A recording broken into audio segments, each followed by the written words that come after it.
তো গাইস, তোমরা আমাকে অনেকেই চেনো, আমার নাম আবুল কাকু। আমি বিশ্বাস করি না। তো আমার ভিডিও অনেক দিন ধরে ভাইরাল হইতেছে না, তার জন্য আমি অনেক গবেষণার পরে ভাইরাল হওয়ার সিক্রেট পেয়ে গেলাম। আমার ব্রেন্ডের মধ্যে একটা প্ল্যান আইছে, অন্য হালারা শুনলে বেইমানি করবার পারে। তোর আমার খাস লোক, এর লেগে সবারে বাদ দিয়ে তগলে বইছি। তাইলে আমাদের এখন কি করতে হবে? ইন্ডিয়ার টপ ওয়ানের সাথে কন্ট্রোভার্সিটি করতে হবে।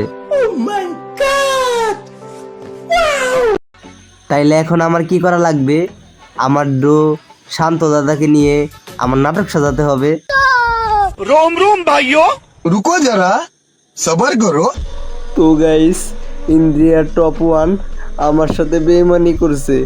আমার শান্ত দাদাকে আমার কাছ থেকে কেড়ে নিছে গাইস। আমাদের কাছে এটা বিচার দিলাম, আপনারাই বিচার করবেন গাইস।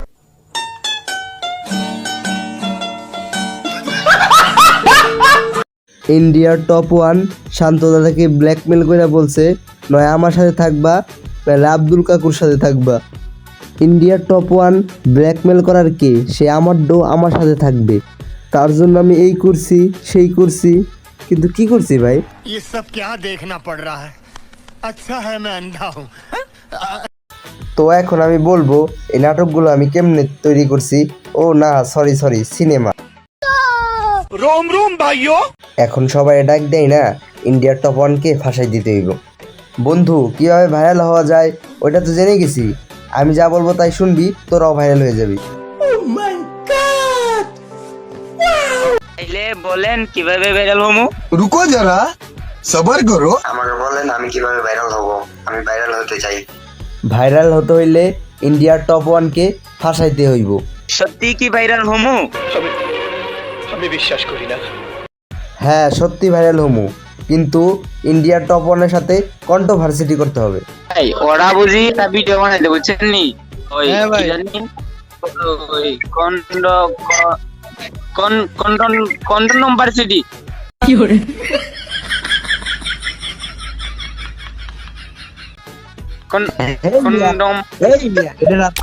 এটা হইব হইলো কন্ট্রোভার্সিটি।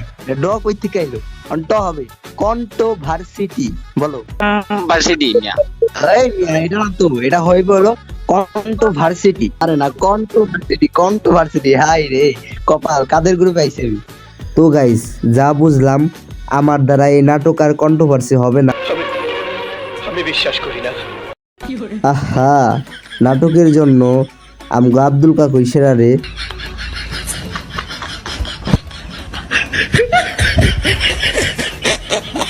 তো গাইস, ভিডিওটা কাউকে মিন করে বানানো হয়নি, কেউ সিরিয়াসলি নেবেন না। ভিডিওটা ফানি হিসেবে বানানো হয়েছে, সবাই ফানি হিসেবে নেবেন। আল্লাহ হাফেজ।